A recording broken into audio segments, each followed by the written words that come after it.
How to improve the sustain on a guitar with a tremolo system. This is aimed at Fender Strats or Strat copies or Super Strats. And I wasn't intending to do this video, but I thought as I've got a job to do, I might as well film it and use the footage. And what I've got is a Fender Stratocaster where the thread's gone, so the tremolo will no longer go in. To be completely clear, it's the thread inside the guitar that's gone, and not the thread on the tremolo bar.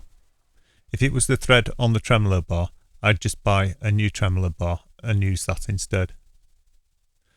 However, with it being the internal thread that's gone, I've got two options. The first option is to recut the thread using a tap. And the second option is to replace the entire block. And in this particular instance, I'm going to replace the entire block, because this could also be seen as an opportunity for upgrading the guitar as well. If this is new to you and you've not come across the tremolo block before, it's a metal block that lives between the bridge plate and the springs at the back of the guitar. And if you've got a Fender Strat style guitar, it's the part you thread the strings through when you're changing them. And depending on the guitar you've got and the existing tremolo block, this can be a really effective upgrade that can improve your tone and sustain noticeably. Here's how to change the tremolo block. The first thing we need to do is to get good access to the block. And to do this, we just need to remove the back plate from the guitar. And this means we just have to remove the 6 screws that are holding it into place. As usual, it's a really good idea to put the screws somewhere safe so you don't lose them.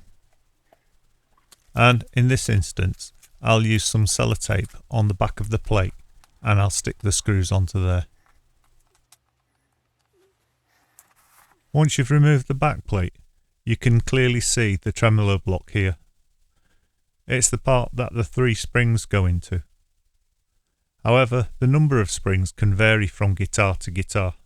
It depends on the make of the guitar and the preferences of the owner of the guitar. Now we can start removing the strings. And this is done just as you would normally. So, firstly, I'll loosen the strings off until they're loose enough to be taken off the tuning post.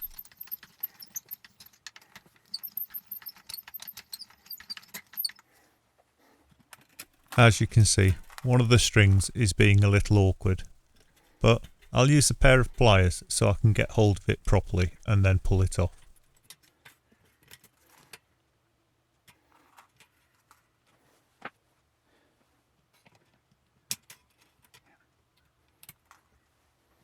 Once the strings are completely untied from the tuning post, you want to pull them one by one through the tremolo block by the ball ends.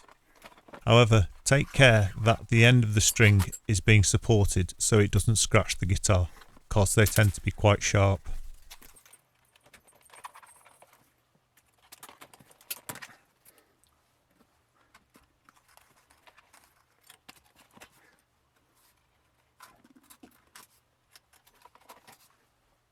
Once you've finished removing all the strings, you can now unhook the springs from the tremolo block. Normally, I'd suggest you loosen off the screws that are holding the spring tension. However, I'm trying to leave the guitar set up exactly the same way as it was before I started this job, so I can do a before and after test. So I'm taking the springs out without loosening the pressure off first. Once you've removed the strings and the springs, the only thing holding the tremolo block in place now are the 3 screws shown here. And the end of these screws are hidden underneath the saddles. I'd recommend here to remove the saddles in order to get at the screw heads and remove the screws. However, I'm trying to keep the setup of the guitar identical with both blocks so that I can do a before and after check. So I'm going to try and work with the saddles in place. And this is working quite well because I'm getting good access to the heads of the screws and they're coming out fairly easily, though there's a little bit of fidgeting to get the actual screw out. And once you get to the last screw, it's a good idea to support the block whilst you're unscrewing it. And here's the tremolo block once I've taken it out, and you can see I've put the screws back in again so I don't lose them. Before I put a new block in, I'm going to compare them with the old block to make sure they're going to fit. And for this, I'm going to name the new blocks Block 1 and Block 2. So first I'll compare Block 1 with the old one, and you can see it's pretty much a bang on match. It's a tiny bit chunkier, but all the holes line up perfectly. Now, when I compare the block that I've removed with Block 2, you can see that the holes don't line up at all. And this means it just won't fit. Which is a shame really, because this block has got a snap-in tremolo arm feature, which would have been a nice upgrade for the guitar. When looking for a new block, you'll find one of the features they sell the blocks on is the material it's made of. Usually something like solid brass or steel. And that's because these can give you greater sustain. However, if we take a closer look at Block 2, the one with the clicking tremolo bar, you'll notice it's a different shape, and it's also made of a lighter alloy. And that's because this block isn't designed for greater sustain, but it's designed for greater movement of the tremolo arm. So you'll be able to dive a little bit deeper and lift a little bit higher than a standard tremolo. And this type of tremolo block you tend to find in things like the Fender Strat Deluxe or Ultra. This particular one's in a 60th anniversary Deluxe. And to demonstrate the differences in the materials that the three blocks are made of, I'll weigh them. And the first block I'll weigh is the one that I've taken out of the guitar. And that comes out at 7.85 ounces. The second one I'll weigh is Block 2, which I think is the lightweight alloy one with the clicking tremolo on, and this is a mere 6.95 ounces.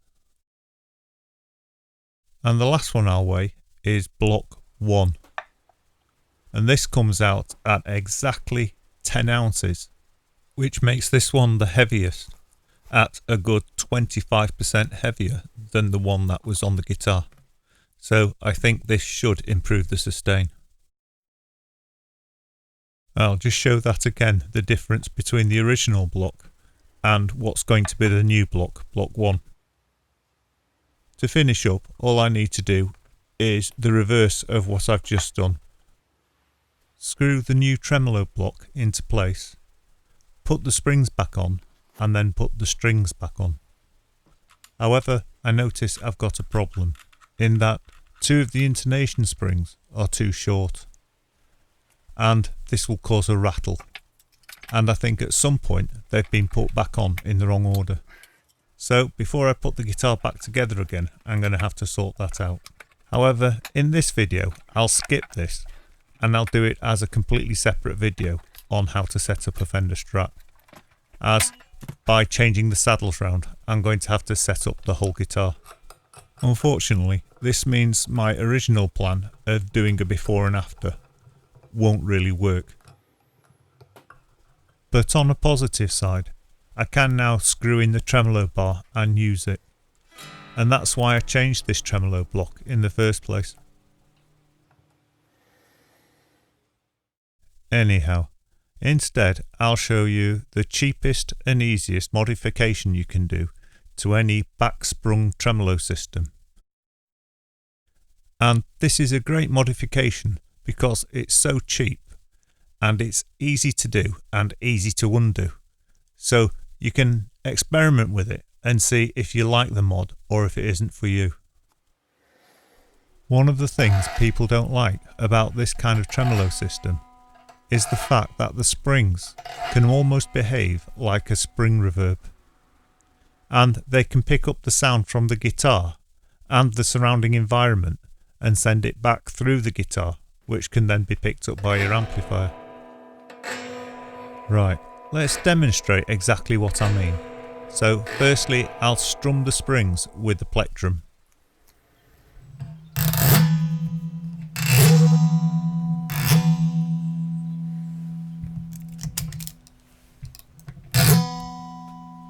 So to prevent this happening, all we have to do is push a piece of tight-fitting plastic or rubber tubing through the centre of the spring to prevent it from vibrating.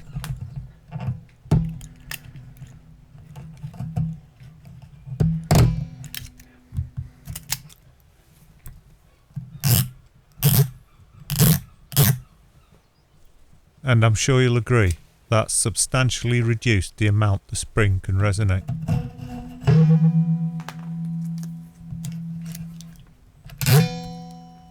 And to demonstrate it'll actually come out through your pickups, I'll do a similar test, but this time I'll put the guitar on a very high gain setting, and then you'll be able to hear this sound coming through the pickups.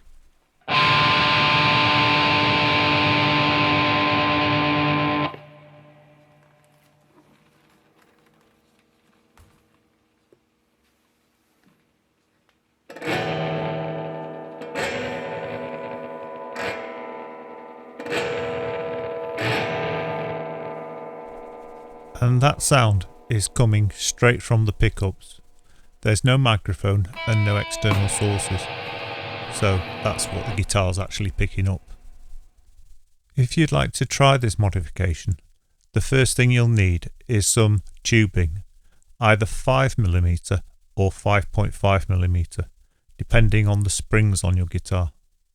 In this instance, I'm using 5.5mm tubing. And what it's made of doesn't really matter, as long as it prevents the springs from resonating.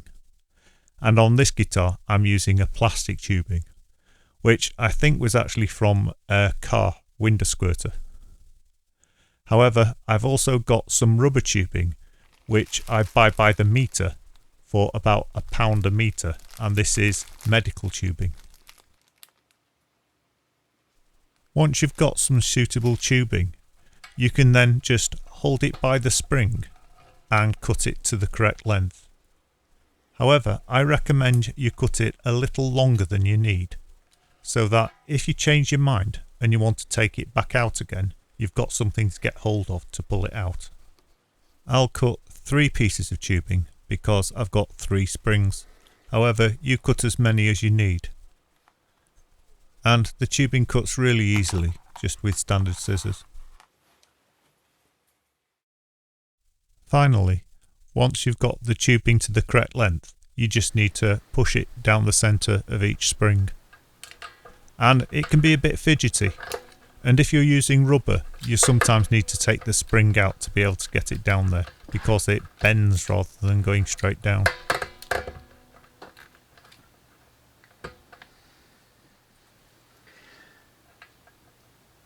Now, just because I use tubing on my guitars doesn't mean that's the only way of doing it. I know people who use various ways of silencing the springs, and as long as it prevents the springs from resonating, anything will do. I know one person who uses plastic shrink wrap around the springs, and I know somebody else who uses a silicone sealant through the centre of the springs. And yet somebody else who uses the padding that you get in envelopes around the springs. And you can actually buy silent springs which are coated with something to keep them quieter. And take a look at this clip of a video I saw the other day where Steve Vai's demonstrating an Ibanez pier. And there, either he's got a very bad cold or he's using tissues to silence the springs, and I think it's the latter. However, it's really important for me to point out that silencing the springs doesn't necessarily make your guitar sound better. Now let me qualify this. If you're using a very high gain sound and you want long sustain, then muting the springs is a really good thing to do.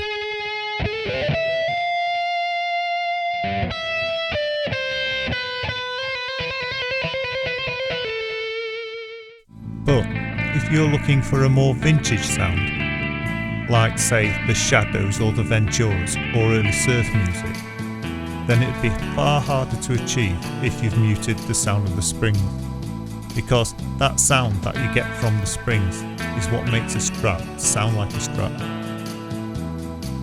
But one of the great things about this modification is if you leave the back plate off, it'll literally take you 10 seconds to undo it. You just have to pull the tubing out again. So you can try the modification, and if you like it, you can keep it, and if you don't, you just take the tubing out. You could even do your own before and after test and see if it actually improves the tone or the sustain on your guitar. Even though I wasn't able to do a before and after sound check with the tremolo block, I was able to do one with the tubing. And what I did was to play the 12th fret on the B string and the top E string and listen to see if there was any discernible change in the sustain without the rubber tubing and with the rubber tubing. And I didn't hear very much difference, but here's the results and see what you think.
In case you're wondering, the reason there's so much noise in that recording is because I turned off all noise gates and compression and turned the gain right up. In my opinion, this has made a slight improvement to the tone of the guitar, though it is very slight, and if you don't know it had had the mod, you wouldn't know the difference. And looking at the waveforms and comparing the waveforms, I couldn't see any really noticeable difference that couldn't be explained by slight variations in my picking. However, in a more real-world test, where I tried a few tunes and a few solos, I did feel that the way the note tailed off was sweeter with the tubing in place.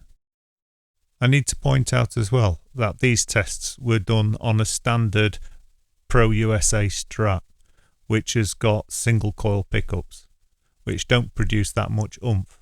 Whereas if you tried this with a guitar with humbuckers, I think you'd hear the effect of the tubing far more clearly. But it would be interesting to know if any of you guys at home try this, how you get on. Because it is such a cheap and easy modification, you can easily try this. And if you do, leave a comment down below, because it'd be really interesting to hear what effect it has on your guitars. I really hope you enjoyed this video and got some useful information out of it. And if you did, please like and subscribe and hit the bell icon, and then you'll be notified when I upload new videos. And if you're looking for free guitar lessons, just go to my channel and you're best looking in the playlists, because they're the lessons assorted into organised guitar courses. And you'll also find all the guitar lessons and the courses with the ebooks at www.ebooksforguitar.com. Thanks again for watching.